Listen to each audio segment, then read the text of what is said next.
indisposed per lecture, but since you're only 3 people so far, I will wait a bit longer for others to join us, and then I'll start with the lecture.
Okay, so 10 minutes I think is enough time for everyone to get ready for the lecture. Hello again to the newcomers. My name is Dr. Buriana Georgieva, and I will read the lecture for Associated Professor Uzunova, who is indisposed at the moment. So today's subject is a very interesting one, congenital heart disease. It's interesting because it has no analogy in the adult population. The congenital heart disease, as the name suggests, are predominantly prenatal conditions, meaning that they occur before birth, and they have a specific anatomy and pathophysiology and clinical presentation later in life, but they are present at birth. So we may diagnose them as soon as the child is born, and sometimes even before the child is born. So as an overview, the congenital heart disease includes abnormalities in the heart structure, and they occur before birth. The congenital heart disease is the most common congenital anomaly, and it occurs in almost 1% of all live births. It is not the pulmonary, it is not the brain abnormalities that are most often, it's the heart disease. And this is something that you should remember. Because among all of the birth defects, the congenital heart disease is the leading cause of infant mortality. They're not that commonly seen, even though they are a large proportion of the birth defects. They're not that commonly seen, but they are important to identify in order to prevent further morbidity and mortality. Most often, the congenital heart anomalies are classified into two major groups. They are classified as cyanotic congenital heart anomalies and as acyanotic, meaning there is no cyanosis, or they're also left to right shunts or obstructive lesions. So here we have two subgroups in the acyanotic congenital heart diseases. The most common of the congenital heart diseases diagnosed in infancy are first the muscular and perimembraneous ventricular septal defect, and then the secundum atrioseptal defects. Those congenital heart diseases are present in 48.4 in every 10,000 live births. The most common cyanotic congenital heart disease. So the first two were overall, and the most common cyanotic congenital heart disease is the tetralogy of Fallot, which is twice as prevalent as the next in line, which is the transposition of the great arteries, with prevalence of 4.7 in 10,000 live births. Overall, if we account the bicuspid aortic valves, then they are the most common congenital defects, with the prevalence reported as high as 0.5 to 2% of the population. But since most of the bicuspid aortic valves stay undiagnosed because they don't have, they rarely have any clinical presentation, we tend to subdiagnose them, and the real prevalence is not, the reported prevalence is not as high as the real prevalence. What is the etiology? It is thought that environmental and genetic factors both contribute to the development of CHD. The most common environmental factors include maternal illness, specifically diabetes, rubeola, systemic lupus erythematosus, maternal intake of teratogenic agents. You have probably heard that there are some drugs which taken during pregnancy are responsible for congenital malformations. Such malformations may be also cardiac malformations, and lithium isotretinoin and anticonvulsants are thought to have a role in the development of CHD when they are taken during pregnancy. The maternal age is also a known risk factor for certain genital conditions, especially Down syndrome, as you already know. And in Down syndrome, there might also be heart involvement. The paternal age may also be a risk factor, but we don't have that strong connection as the one with the maternal age. It is unclear whether maternal age is an independent risk factor for congenital heart disease, or there is something else that tends to be more common with aging women who give birth. Of course, as genetic construction, there are certain numerical chromosomal abnormalities that are connected to the development of CHD. And here are a few examples. Trisomy 21, which is Down syndrome, we've already mentioned as a known syndrome that is connected to congenital heart disease, but also trisomy 18, trisomy 13, which are Edwards syndrome, Patau syndrome, monosomy X or Turner syndrome. They are also strongly associated with CHD. However, all of these abnormalities account for only 5 to 6% of patients with CHD, which means that there is something else, some other genetic defects, not these specific numerical chromosomal abnormalities, but some smaller defects that may be connected to the development of most of the CHDs. A few subchromosomal deletions or duplications have been associated with CHD, or also single gene mutations. There are some congenital syndromes affecting multiple organs in addition to the heart, and these are the George syndrome. We also have immune dysregulation there, Williams-Beuren syndrome, Marfan syndrome, Noonan syndrome. All of these may have a heart involvement as well. Some single gene defects can also cause isolated, that means non-syndromic congenital heart defects that only, this is only a heart defect without any damage to the other organs. Of course, the majority of the patients with CHD have no identifiable genetic etiology for their condition. And the recurrent risk of CHD in a family varies depending on the cause. With the de novo mutations, that means mutations that have developed during the genesis of the fetus, the risk is negligible. But there is 2 to 5% increased risk in non-syndromic multifactorial CHD and up to 20% increased risk with an autosomal dominant mutation. In order for you to understand the congenital heart defects, first you have to be very aware of the normal fetal circulation, because it is very different from the circulation of the newborn, of the young child, and of that of the adult. So we'll go over that one more time.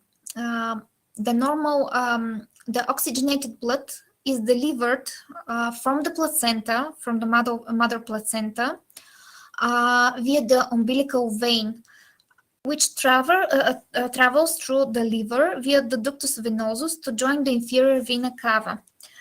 That is here from the placenta, the umbilical vein inside the body of the fetus, and here we have a connection inside the liver that joins the placenta to the inferior vena cava.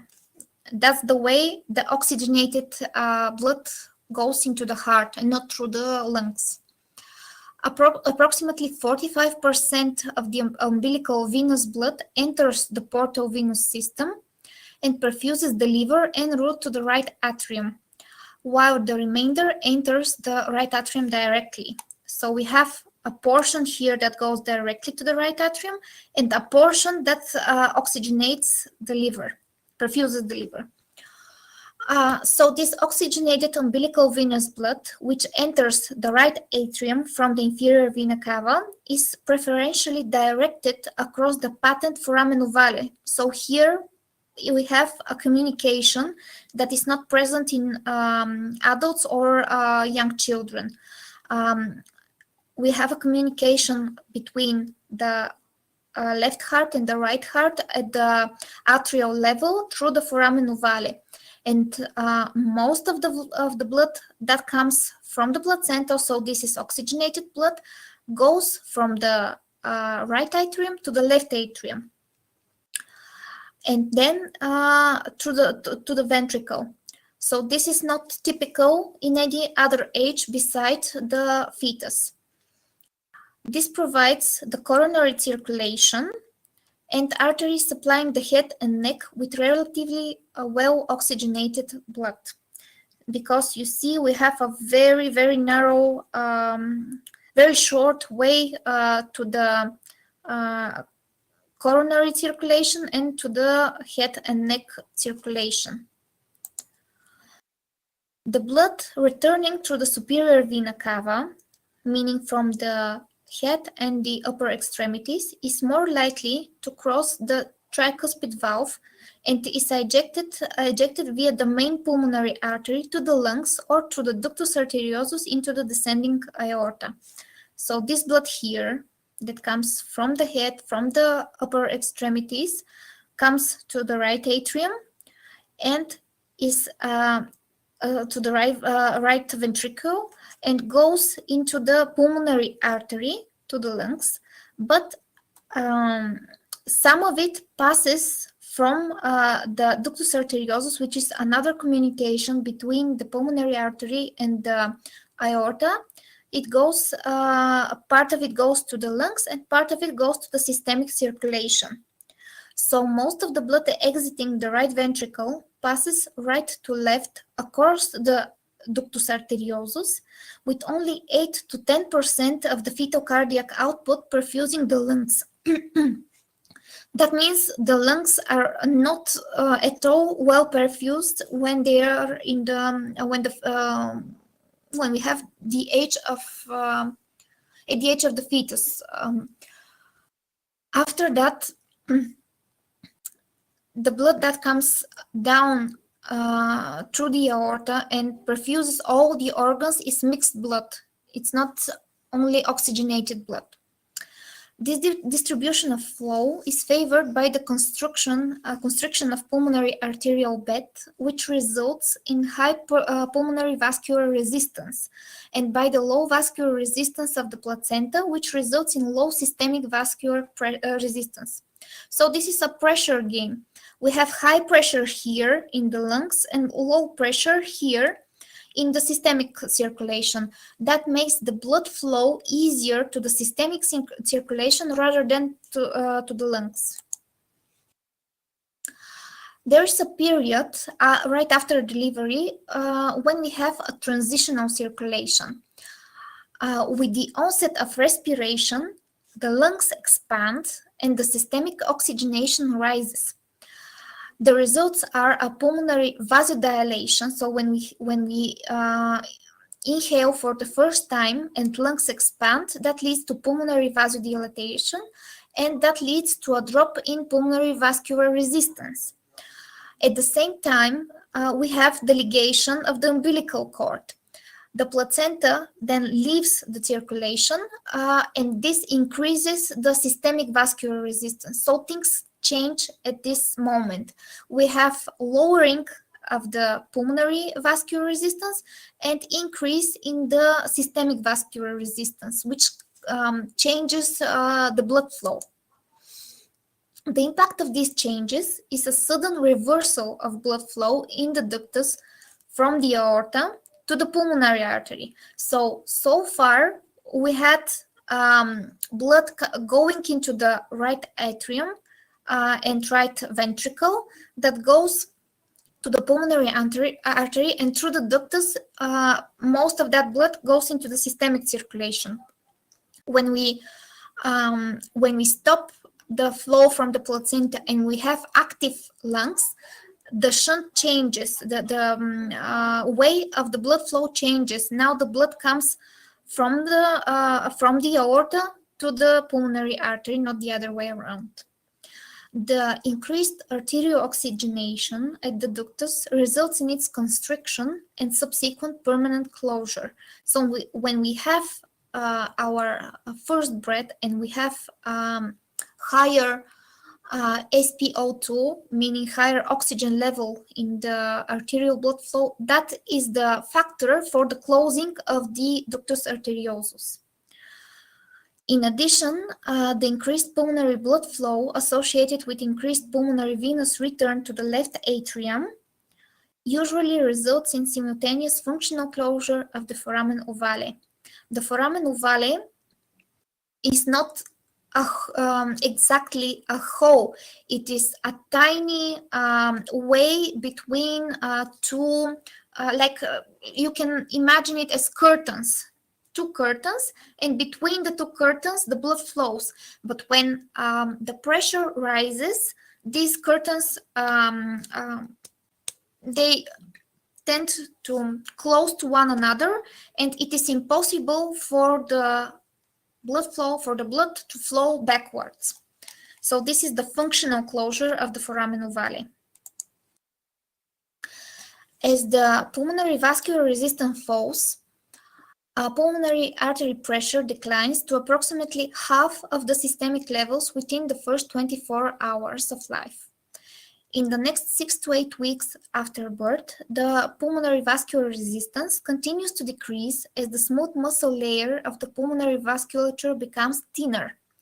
Pulmonary artery pressure becomes close to adult levels during this period, so very early in the first weeks of life. In the normal infant, following the postnatal period of transitional circulation and closure of the ductus arteriosus and the foramen ovale, no communication exists between the systemic, which is arterial, the left-sided heart, and the pulmonary, which is the right-sided heart systems. So we have independent, small and large circle of circulation of blood flow. And now we start with the first group of congenital heart defects, which is the acyanotic congenital heart disease. They can be divided into two pathophysiologic groups. The first group is left to right shunts, which results in an increase in pulmonary blood flow. The most common are the patent ductus arteriosus, the ventricular septal defect, and the atrial septal defect. The next large group is that of the obstructive or stenotic lesions. They usually have normal pulmonary blood flow. These are aortic stenosis, pulmonary stenosis, and coarctation of the aorta. Left-to-right shunts. So conditions with left-to-right shunting are due to an abnormal connection between the systemic and pulmonary circulations that leads to excess blood flow from the systemic circulation to the pulmonary circulation. So, as we mentioned here, when the transitional circulation, the transitional period is finished, there is no communication between the systemic and the pulmonary systems. Here, when we have these defects, we have a communication. We have a connection that is abnormal. So they do not operate as one cycle after the other cycle, but the blood mixes. So this results in recirculation of some already oxygenated pulmonary venous blood through the pulmonary vasculature. The physiologic effects and clinical manifestations of left to right shunts depend on the shunt size, which is a measure of the excess volume of pulmonary blood flow. Factors that affect the shunt size include the location of the anatomic communication. Is it at the atrial level, the ventricular level, or ventricular and atrial level, and the size. They also depend on the age of the patient and the relative resistances to blood flow on either side of the communication. As you well know, this is simple physics law. Blood flows from the place with higher resistance to the place with lower resistance. So, the physiologic effects of left to right shunts include the following. The pulmonary effects are the following. The additional blood flow to the right side increases pulmonary blood flow and pulmonary artery pressure to a varying degree. If they are extremely elevated, a transudation of fluid into the lungs may result in clinical and radiographic findings of pulmonary edema, but the development of pulmonary edema is uncommon. The decreased tidal volume and lung compliance and increased expiratory airway resistance. So we have a lung that is more full of blood than the normal condition. There are also neurohumoral factors that are activated. There is activation of the sympathetic nervous system and the renin-angiotensin system. In infants with congenital cardiac malformations, heart failure is interpreted not only as a hemodynamic derangement, but also as a neurohormonal disorder. There are also metabolic effects that take place. Acute and chronic malnutrition are very common in left to right shunts. The elevated metabolic expenditures with increased respiratory effort, this is very important, there is increased respiratory effort and myocardial work result in poor growth because of decreased nutritional intake. The babies usually get tired during feeding, which leads to increased catabolism and poor intake of food, which results in the aforementioned chronic malnutrition. There is also pulmonary hypertension. That increased pulmonary blood flow is often associated with high pulmonary artery pressure, which sometimes reaches the levels of the systemic pressure.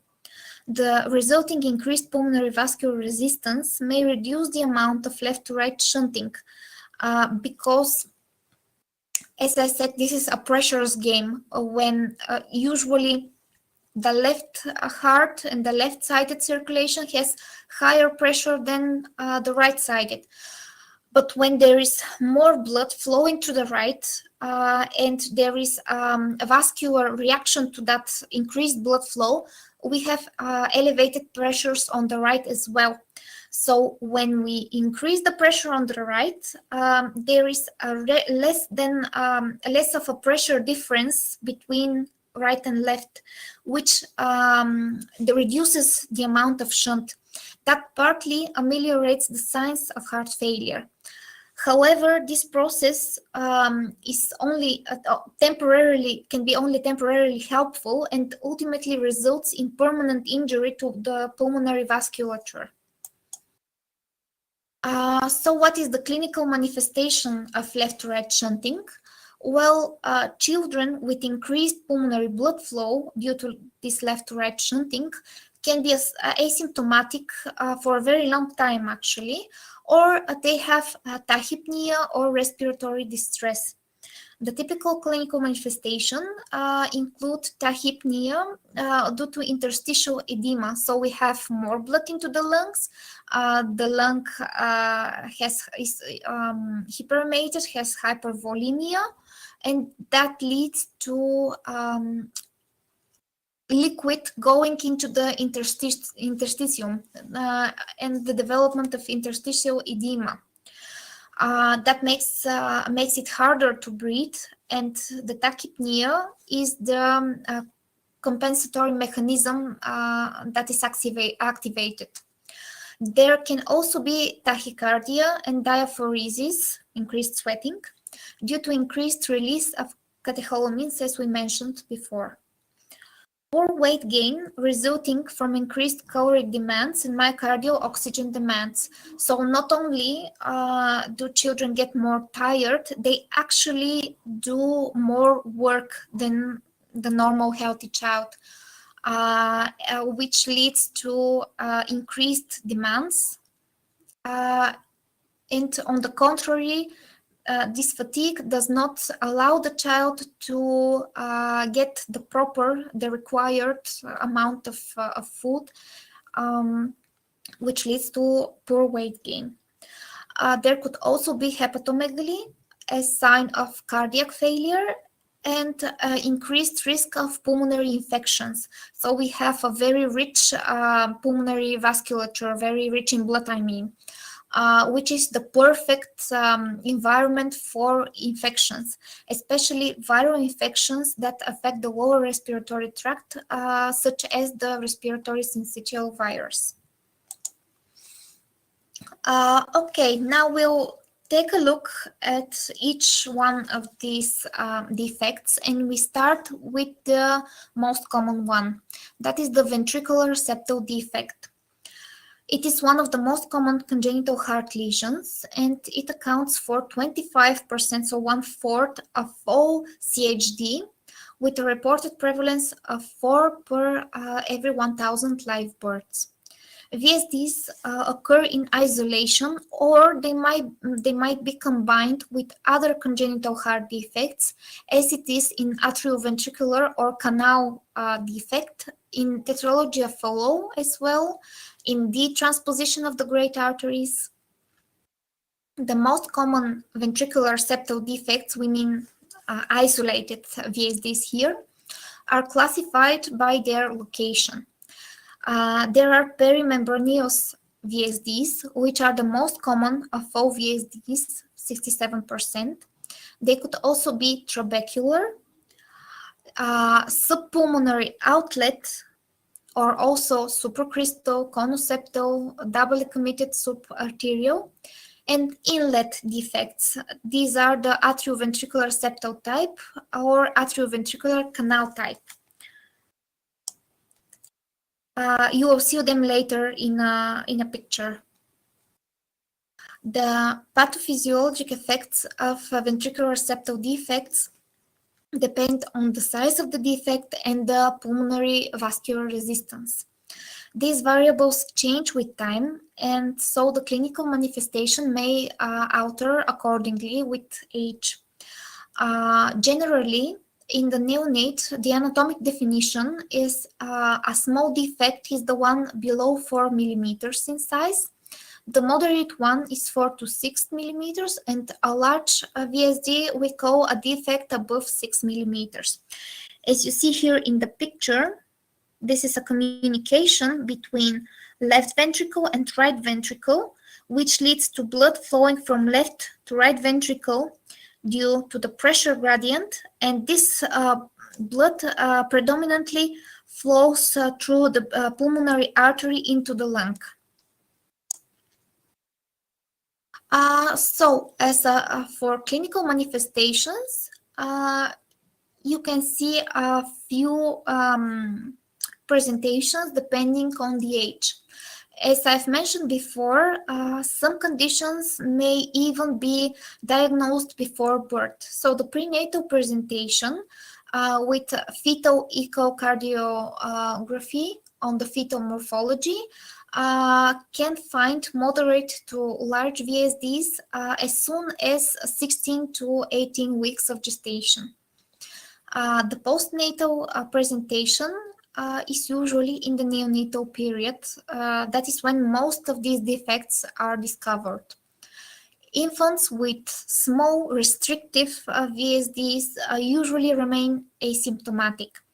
Infants with moderate to large VSDs usually manifest signs of heart failure by 3 to 4 weeks of age, so very young.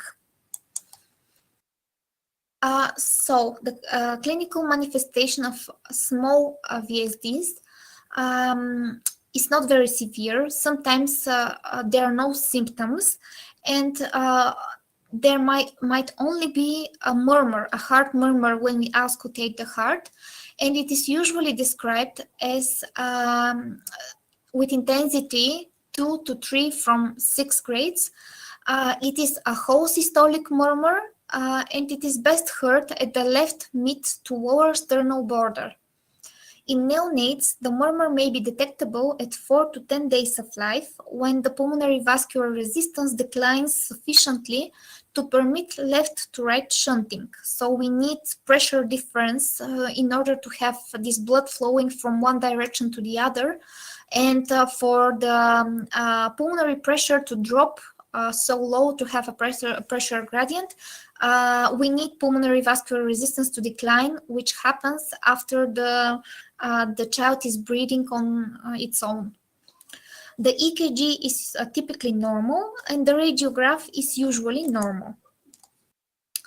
With moderate to large VSDs, we have a presentation at the age 3 to 4 weeks of life with symptoms and physical findings that correspond to heart failure, such are tachypnea, poor feeding, so the baby may appear very hungry, may be fuzzy, may be crying a lot, but when put on the breast or given a bottle of milk, the baby tires easily, cannot really finish the bottle, and the child sweats with feeding. This leads to poor weight gain, and prolonged and severe failure may also affect linear growth and head circumference, not only weight. Tachycardia is because of the increased work of the heart, hepatomegaly as a sign of heart failure, pulmonary rales, grunting, retractions, if the heart failure is marked, and also pallor, that is due to the peripheral vasoconstriction. The severity of the symptoms increases with the degree of left-to-right shunting. What are the clinical findings? So cardiac findings in moderate VSD include a dynamic precordium. That means the chest wall moves with every heart movement, with every systole. There is a visual movement of the chest wall. A holosystolic murmur, which can be with or without a trill, so you may feel the murmur when you put your hand on the chest wall, or you may not feel it. Which is felt at the mid and hurts, of course, as the murmur goes, at the mid to lower left sternal border. There's also an increased second component of the second heart sound. There might be a presence of a diastolic murmur at the apex that indicates a ratio of pulmonary to systemic blood flow of at least 2 to 1. So that means the pulmonary blood flow is twice as large as the systemic blood flow. The presence of a diastolic murmur at the mid to lower sternal border may indicate aortic or pulmonary regurgitation. Moderate defects decrease in size with time, and they may close spontaneously. In the interim, patients may develop signs and symptoms of heart failure that may require treatment. With large VSDs, the cardiac findings are similar to those in infants with moderate defects. Irreversible pulmonary vascular changes, however, may begin within 6 to 12 months and may be advanced by 2 to 3 years of change. Large defects may decrease in size, but they rarely close completely. In some cases, the pulmonary vascular resistance remains sufficiently elevated to limit the shunt. The clinical presentation in these infants may be more subtle, and if these infants are not treated, the pulmonary vascular resistance progressively increases and right to left shunting may occur, which is called Eisenmenger syndrome.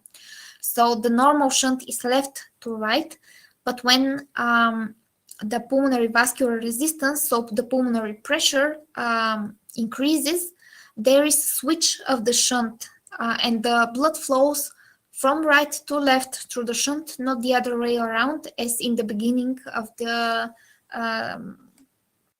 disease. So what tests can we perform in patients with isolated VSDs? First, we can perform electrocardiography, which represents the effects of increased volume and pressure loads on the left and right ventricles. In patients with moderate or large left-to-right shunts, the EKG may demonstrate left atrial and ventricular enlargement. If the right ventricular pressure is elevated, the EKG may demonstrate both right and left ventricular hypertrophy. And here on this EKG, you can see a child with a DKG of a child with isolated VSD, and there are two R waves, which is described as R waves above 25 millimeters in leads V5 and V6, which corresponds to left ventricular hypertension, hypertrophy. Of course, with the development of right-sided volume, right-sided volume increase, there could also be seen a right bundle branch pattern in V1 and V2, and that is very well seen here. So there is RSR sign in the EKG.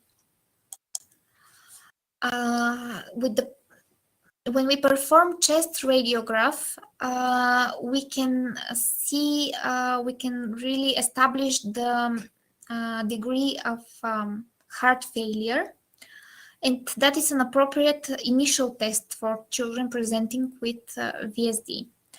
The radiographic findings usually show increased pulmonary vascular markings and enlargement of the left atrium, left ventricle, and pulmonary artery.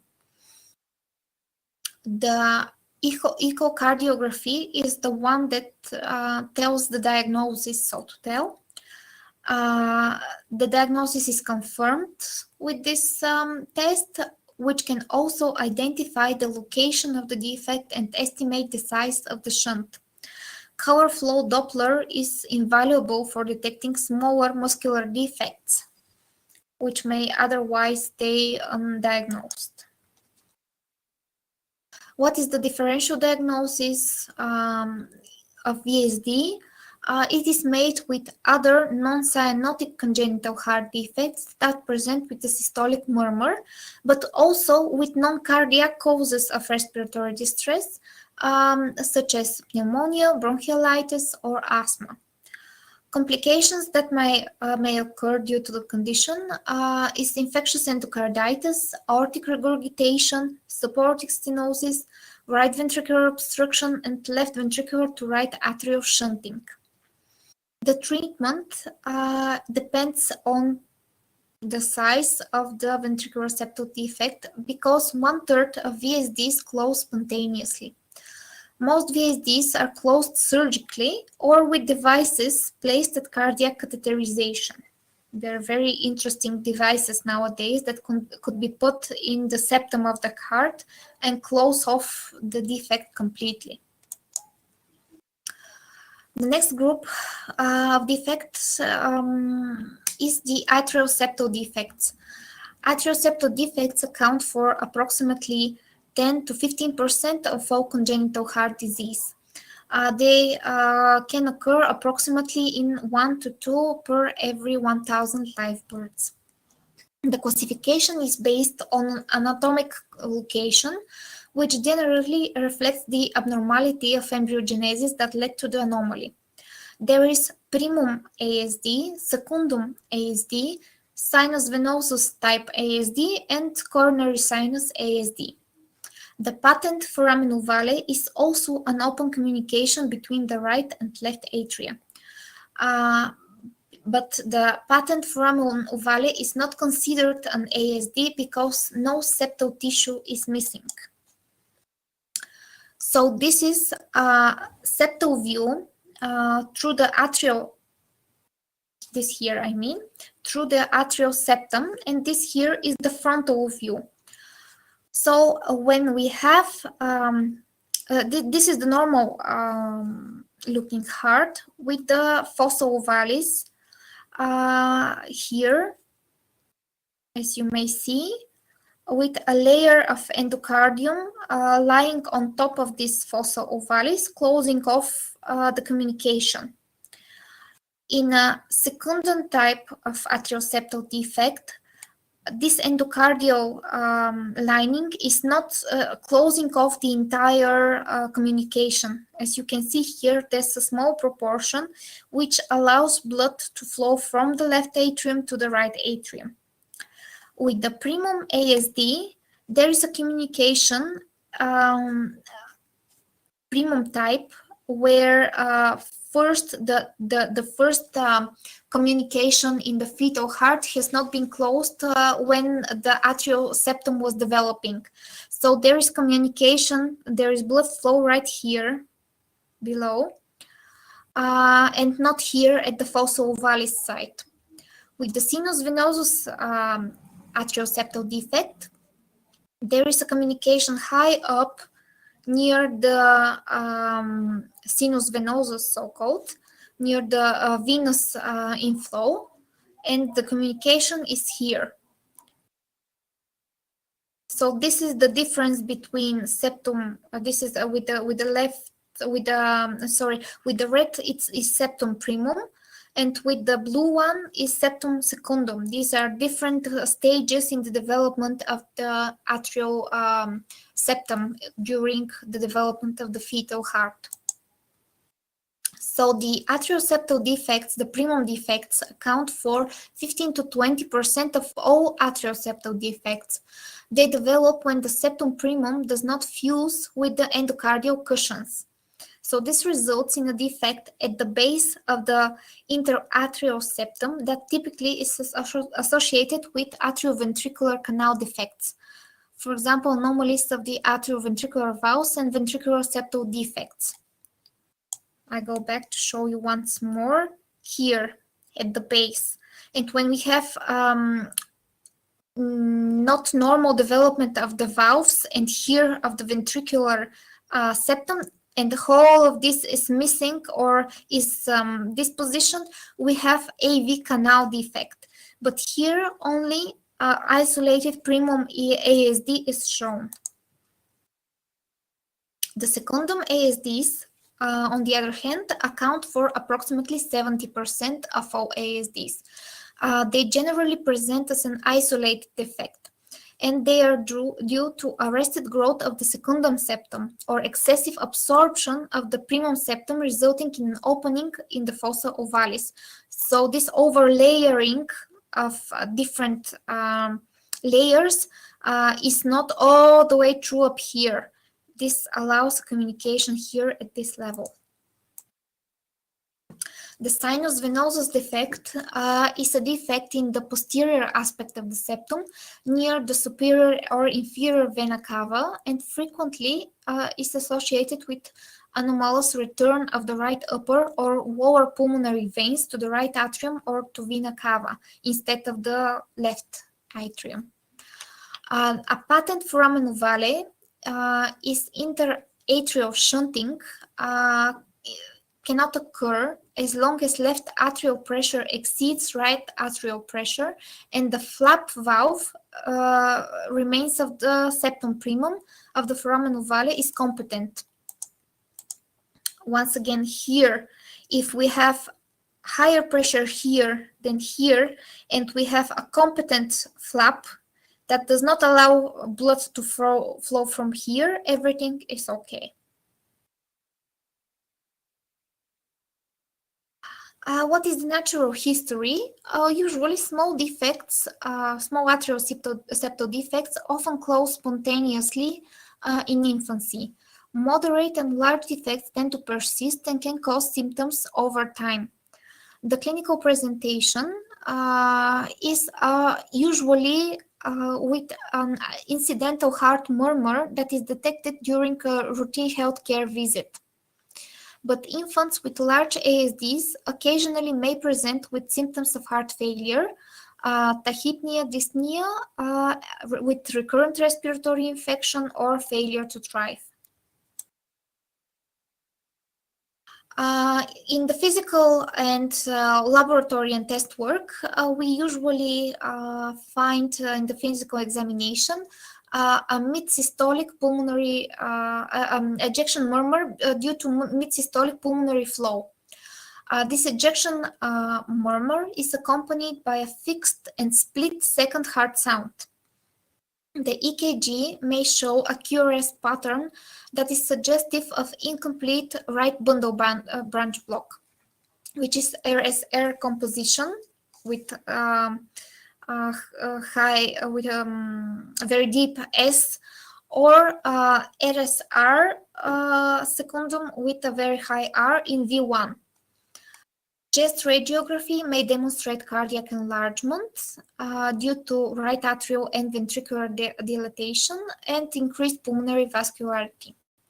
The diagnosis of an isolated ASD is, of course, confirmed by echocardiography.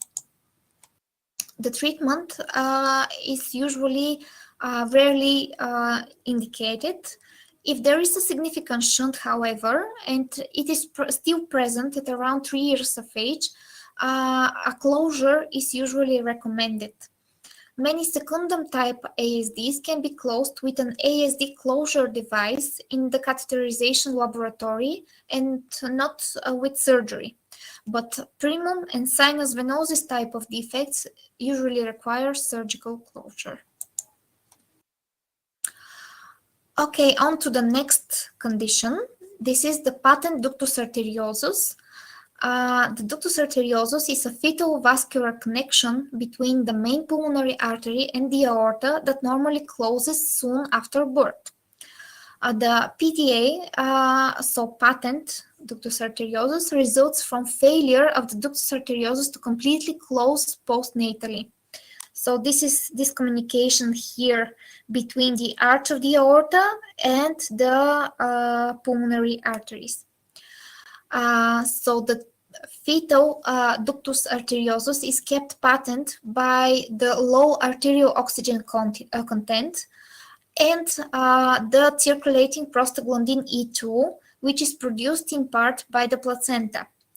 At birth, the rise in systemic arterial oxygenation, oxygen tension, and the decrease in circulating PgE2 levels trigger the ductal constriction. Usually 5 to 10% of the congenital heart disease is patent ductus arteriosus. The PDA occurs in 3 to 8 per 10,000 live births among infants born at term, and risk factors for patent ductus arteriosus are prematurity and genetic factors. So PDA can occur in several genetic syndromes. The clinical manifestation depends on the size and length of the patent ductus arteriosus. The difference between pulmonary and systemic vascular resistances, of course. So small PDAs are usually asymptomatic and are detected on the basis of a murmur heard incidentally. The characteristic is of a continuous machine-like murmur, usually grade 2 to 3, in the left infraclavicular area. The moderate PDAs may present with exercise intolerance. So this is fatigue during exercise. Left to right shunt increases the volume load on the left atrium and ventricle, which results in left ventricular dilation and dysfunction. Large PDAs, in large PDA, symptoms can range from exertional dyspnea to heart failure. Adults with uncorrected large PDAs may develop pulmonary vascular disease resulting in right to left shunting and cyanosis. The reverse of the shunt, again I remind, is called Eisenmenger syndrome. The diagnosis is usually suspected based upon the presence of a characteristic continuous flow murmur and is confirmed with echocardiography.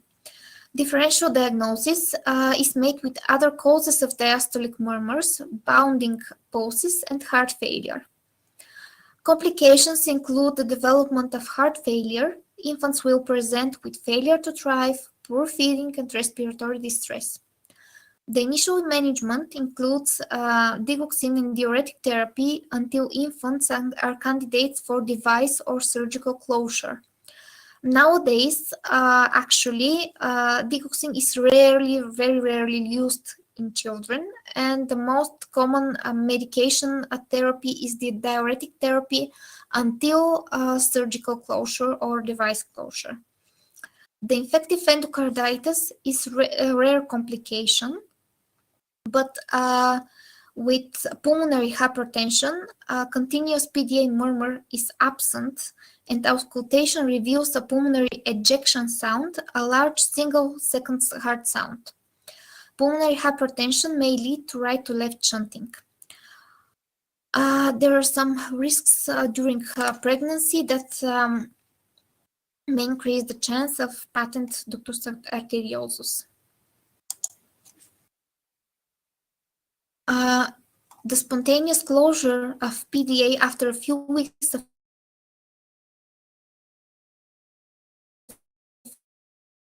age is uncommon in full-term infants. Large cases of left-to-right shunting require closure. Patients with pre-wired closure and patients with small but audible PDAs, even in the absence of a significant left-to-right shunt, require closure. The elective closure of small hemodynamically insignificant PDAs is controversial. So we tend to treat surgically the moderate and large PDAs or those who complicate with endocarditis. So interventions for ductal closure include percutaneous catheter occlusion and surgical ligation.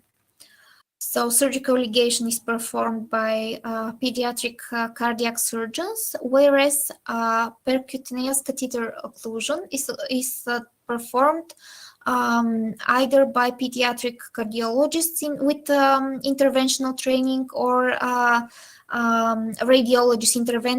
radiologists abroad. Here in Bulgaria, it is performed by pediatric cardiologists with additional training in intracardial catheterization and manipulations. Most PDAs can be closed in the catheterization laboratory by either coil embolization or a PDA closure device. Antibiotic prophylaxis is not recommended in patients with unrepaired PDA unless they have developed Eisenmenger syndrome. Antibiotic prophylaxis is only indicated for 6 months after percutaneous PDA closure. Pulmonary stenosis, so we go to the obstructive lesions now. Pulmonary stenosis is due to right ventricular outflow tract obstruction. There is obstruction to the flow from the right ventricle to the pulmonary arteries. Pulmonary stenosis accounts for approximately 10% of cases of CHD in children. And pulmonary stenosis can be classified as valvular, subvalvular, supravalvular, and peripheral. Pulmonary stenosis results from the failure of the development in early gestation of the leaflets of the valve, insufficient resorption of infundibular tissue, or insufficient canalization of the peripheral pulmonary arteries. Anatomically, valvular pulmonary stenosis is the most common variant, and it is characterized by a dome-shaped valve. Subvalvular pulmonary stenosis is uncommon and is usually caused by primary fibromuscular narrowing below the pulmonary valve. Supravalvular pulmonary stenosis is caused by a discrete narrowing of the main pulmonary artery located just above the pulmonary valve, whereas peripheral pulmonary stenosis is caused by peripheral discrete areas of narrowing in the pulmonary arteries. PS can be isolated or be associated with other cardiac lesions, for example, with tricuspid atresia, tetralogy of Fallot, and transposition of the great arteries. It is also associated with several syndromes such as Noonan-Alagille syndrome, Williams-Boyeren syndrome, and congenital rubella syndrome. The clinical manifestation depends on the severity of the pulmonary stenosis and whether or not it is associated with other cardiac lesions or syndromes. Antenatal presentation of isolated pulmonary stenosis is uncommon as routine ultrasonography typically does not detect mild or moderate pulmonary stenosis. Neonates with severe or critical pulmonary stenosis present soon after delivery with cyanosis due to right to left shunting through a patent foramen ovale. Isolated mild to moderate pulmonary stenosis is usually asymptomatic and typically presents in childhood during a routine healthcare visit when a cardiac murmur is detected. The characteristic cardiac findings of valvular PC include a normal first heart sound, followed by an audible click, systolic ejection murmur at the second left intercostal space, and split second heart sound. Diagnosis usually is suspected based on a cardiac examination that identifies the distinctive characteristic of pulmonary stenosis. It is confirmed by echocardiography. So what is the treatment? Valvular pulmonary stenosis usually does not progress especially. An option is to perform a balloon valvuloplasty, and it is usually successful in reducing the gradient to acceptable levels for more significant or symptomatic stenosis. Surgical repair is required if balloon valvuloplasty is unsuccessful or when subvalvular or muscular stenosis is present.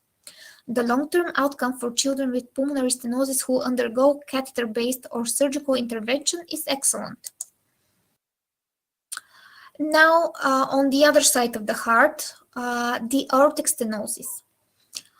Left ventricular outflow tract obstructive lesions account for approximately 6% of cases of CHD in children.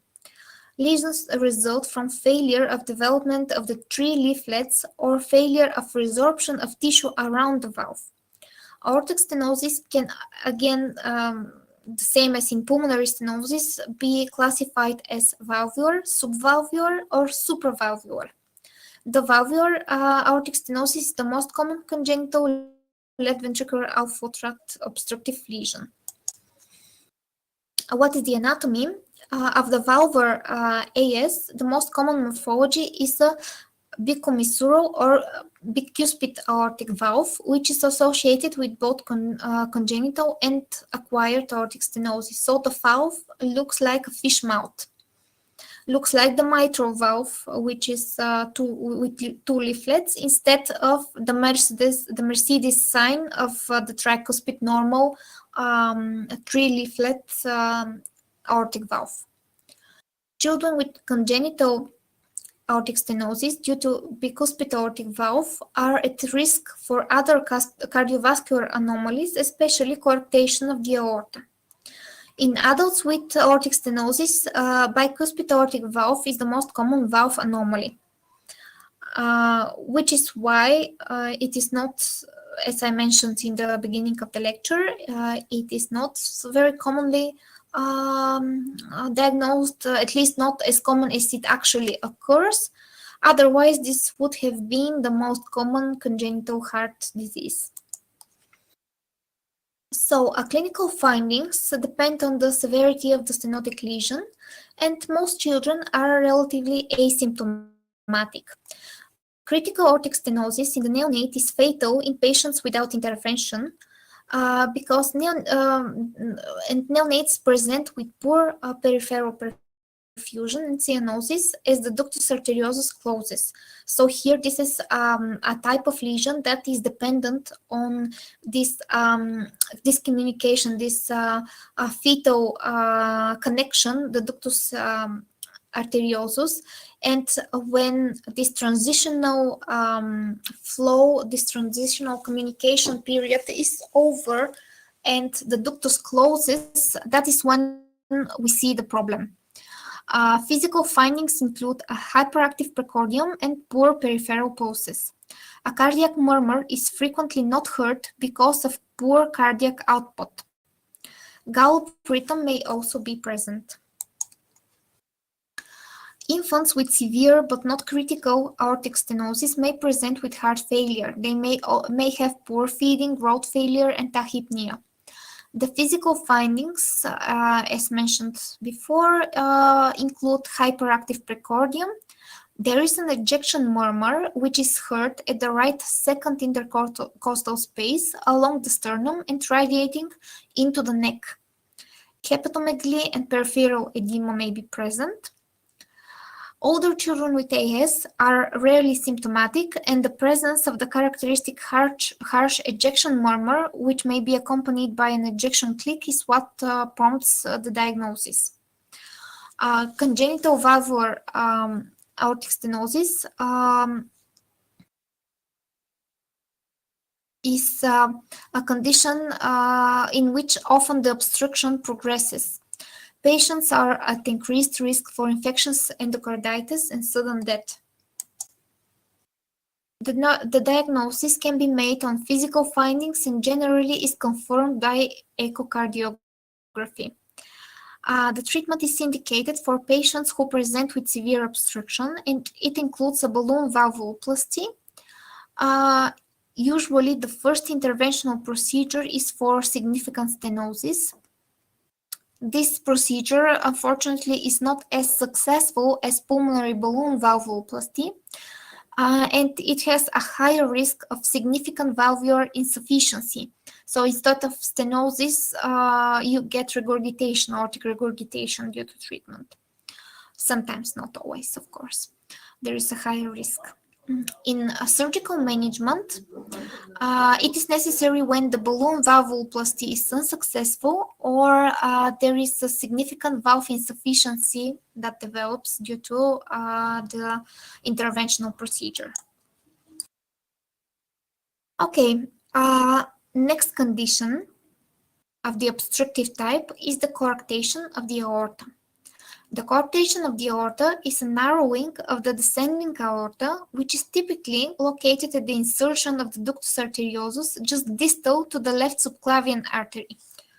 So this here is the left subclavian. So we have truncus brachiocephalicus, carotis communis, the left carotis communis, and the left subclavian artery. And here, after the left subclavian artery, we may have coarctation, obstruction of the flow. This defect generally results in left ventricular pressure overload. Coarctation of the aorta accounts for 4 to 6% of all congenital heart disease and is seen in 4 per every 10,000 live births. It occurs more commonly in males than in females. The ratio is 59 to 41%. And most cases are sporadic.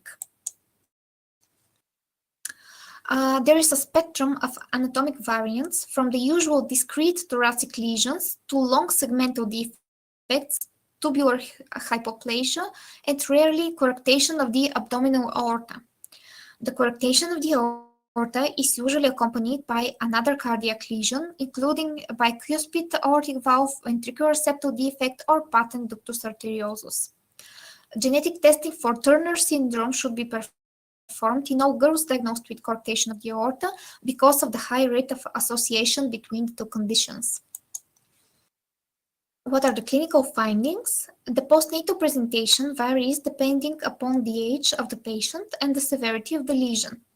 In neonates, there might not be any symptoms if there is a persistent patent ductus arteriosus or if the coarctation of the aorta is not severe.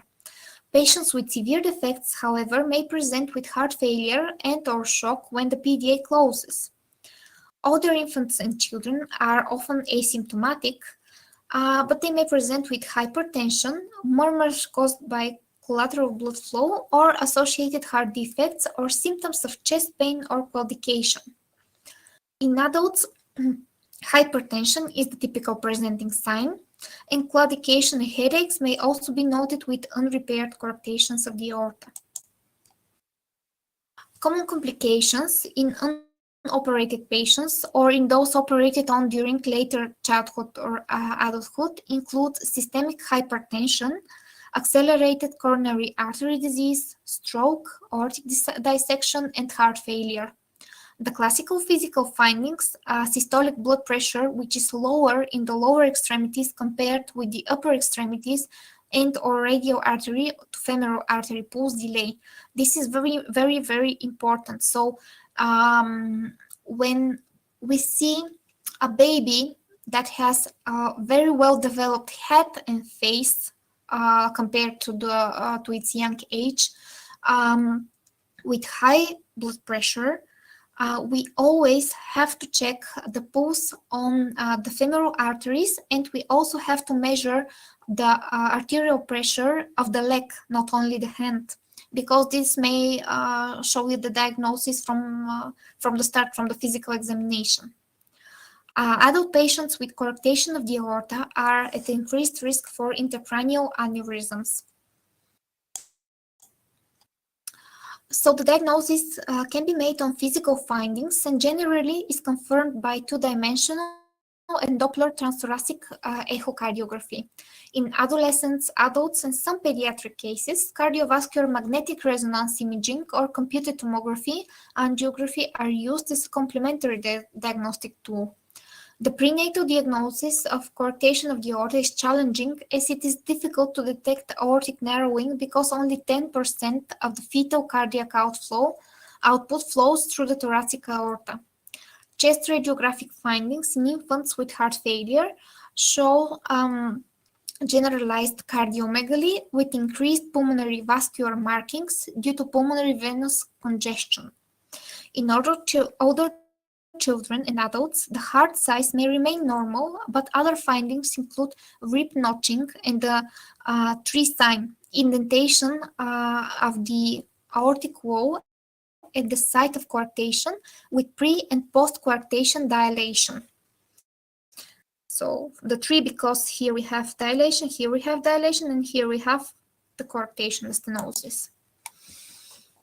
What is the treatment? Well, the management of an infant presenting with cardiac decompensation includes intravenous infusion of prostaglandin E1, which chemically opens the ductus arteriosus. It also includes inotropic agents, diuretics, and other supportive care to treat the heart failure. A balloon angioplasty has been done in critically ill infants. Ballooning and stenting of older patients has become more accepted as primary therapy, but of course surgical repair is the most commonly performed treatment. So this is the first part of the lecture. I would like you to send me a note if you're tired, if you want the other part to be for you to read it at home or to be read next time, or you're good to go with the second part of the lecture as well. What do you think?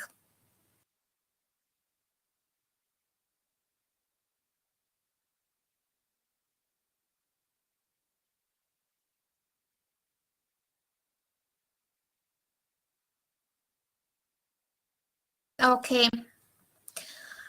Okay, we continue with cyanotic congenital heart disease.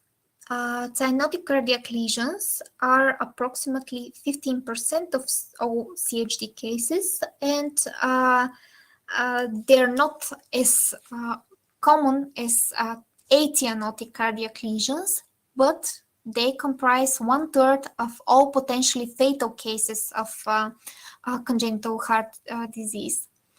Cyanotic heart defects occur when some of the systemic venous return crosses from the right side of the heart to the left and returns to the body without going through the lungs. So there is right to left shunt. For neonates with CCHD,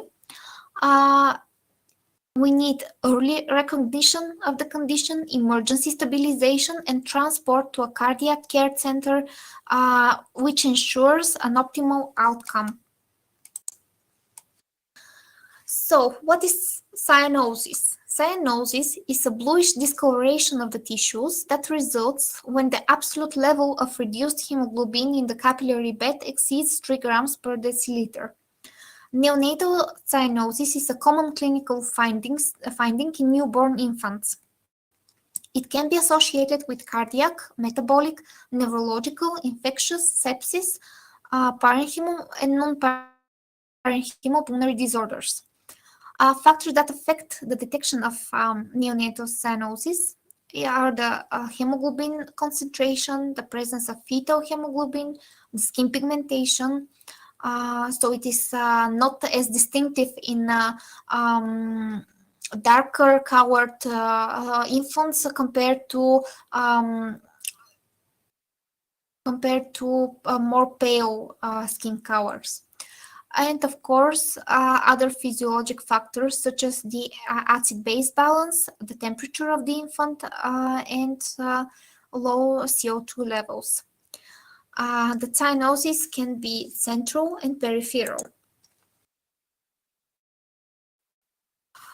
Central cyanosis is caused by reduced arterial oxygen saturation.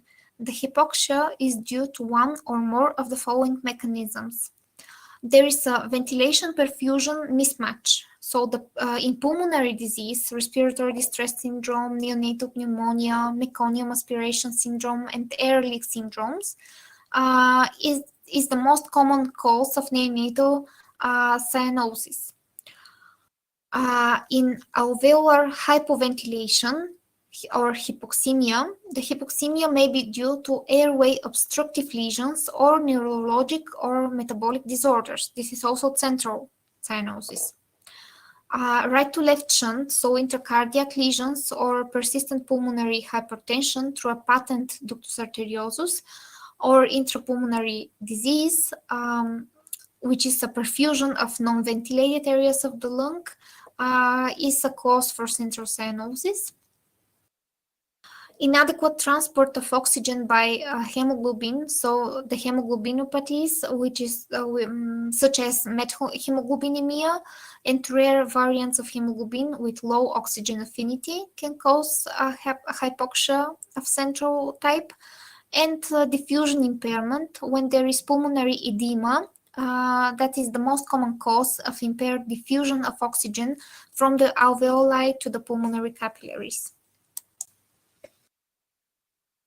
Specific cardiac causes of cyanosis are frequently used mnemonic to identify 5 of the most common cyanotic lesions is the 5 T's: transposition of the great arteries, tetralogy of Fallot, truncus arteriosus, total anomalous pulmonary venous connection, tricuspid valve abnormalities. The 6th T is often added for tons of other lesions, like double outlet right ventricle, pulmonary atresia, multiple variations of single ventricle, hypoplastic left heart syndrome. But if you remember the 5 T's, you are good to go. So, cyanotic CHD can be classified based on the physiology of the lesions. Lesions with decreased pulmonary blood flow, such as tetralogy of Fallot, pulmonary atresia with intact ventricular septum, critical valvular pulmonic stenosis, and tricuspid valve anomalies. Then there are those with increased pulmonary blood flow, such as transposition of the great arteries, truncus arteriosus, and total anomalous pulmonary venous connection. Severe heart failure in severe obstructive left-sided heart lesions may present with heart failure or cardiogenic shock accompanied by cyanosis. And we start with the most common type of cyanotic congenital heart disease. This is the tetralogy of Fallot. Tetralogy means it has 4 components, and it consists of the following 4 anatomic defects. Overriding aorta, see here, overriding means that it sort of writes the septal, the ventricular septum, and it's above the middle of the septum, not as usually going out only from the right ventricle, but getting blood from both sides. The other one is the ventricular hypertrophy here. See the right ventricle is as large as or even larger than the left ventricle. Pulmonary stenosis here. the blood does not go from the right ventricle, cannot easily go from the right ventricle to the pulmonary arteries, but rather goes through the aorta. And ventricular septal defect. So the septum is not up to here, but up to here, which allows mixing of blood from both ventricles to go into the systemic flow. The clinical presentation depends upon the degree of pulmonary stenosis. So this is what qualifies the severity of the condition. More severe stenosis leads to greater reduction of pulmonary blood flow and increased cyanosis, because less blood is going to the lungs through this stenosis here, if it is more severe. The prevalence of tetralogy of Fallot is approximately 4 per 10,000 live births, and it accounts for 7 to 10% of all congenital heart defects. Tetralogy of Fallot typically occurs sporadically without other anomalies. TOF can be present as part of a known syndrome or genetic disorder such as Down syndrome, Alagille syndrome, DiGeorge syndrome, and other associated cardiac anomalies occur in approximately 40% of patients with tetralogy of Fallot, but it usually occurs sporadically. The pathophysiologic effects of TOF are largely dependent upon the degree of right ventricular outflow obstruction, as I've shown you in the picture. The direction of blood flow across the ventricular septal defect is determined by the path of least resistance for blood flow and not by the size of the VSD. If the resistance to the right ventricular outflow is lower than systemic resistance, then there is a predominant left-to-right flow and the patient is not cyanotic. With significant right ventricular obstruction, there will be a right-to-left shunt across the VSD, resulting in cyanosis. So many infants with TOF are diagnosed prenatally.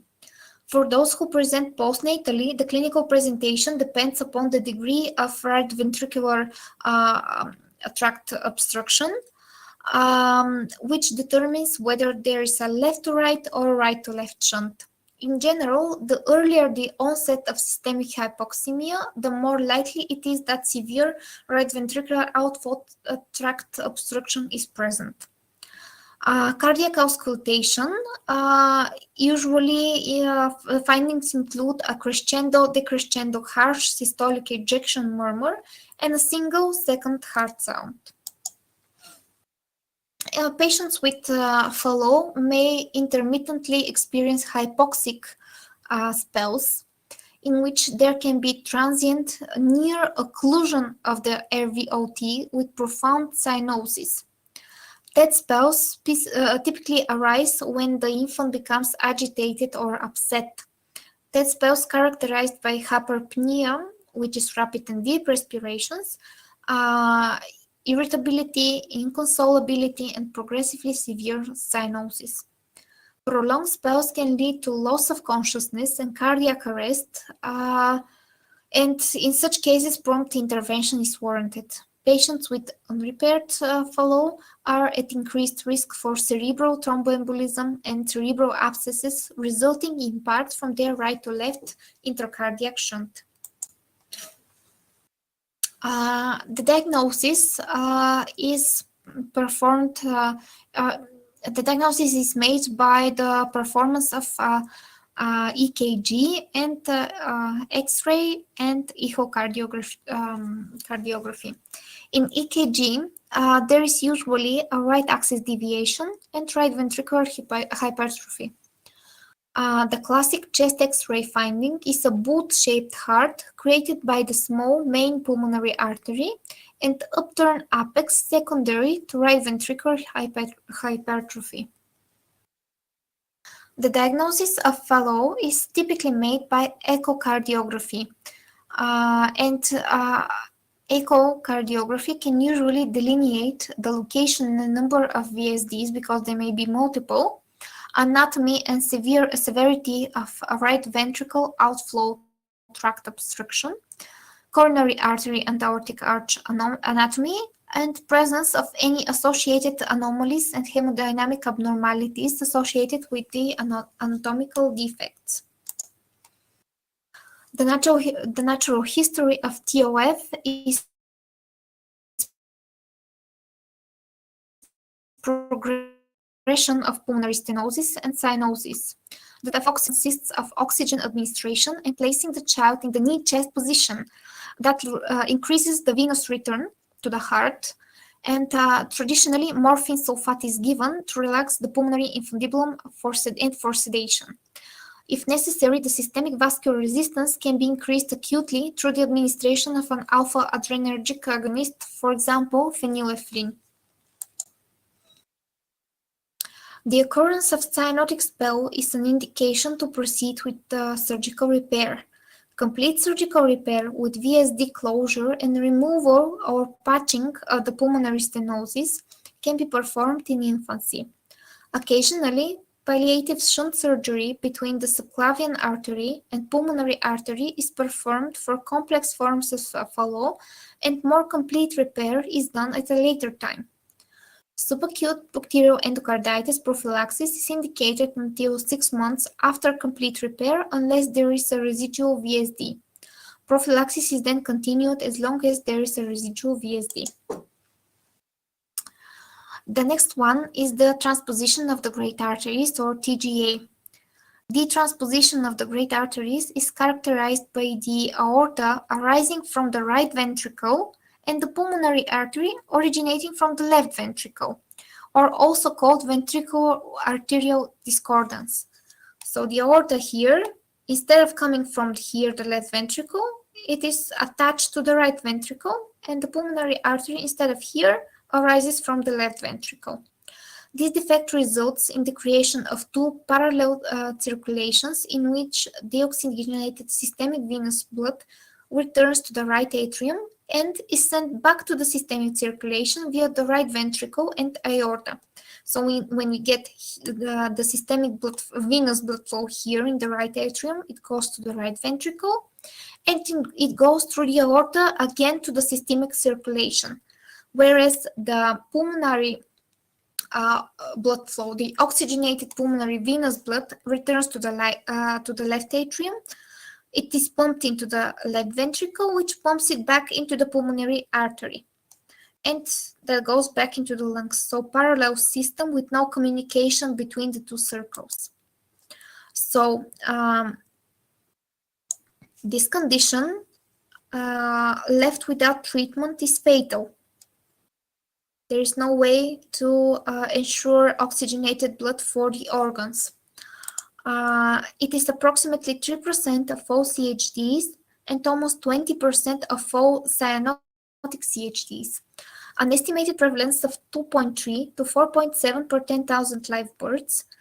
It has a specific mechanism that the specific mechanism that causes the transposition is unknown. And the underlying pathophysiology is due to the abnormal growth and development of the bilateral subarterial conus. The DTGA is not associated with any genetic abnormality and rarely occurs in other family members.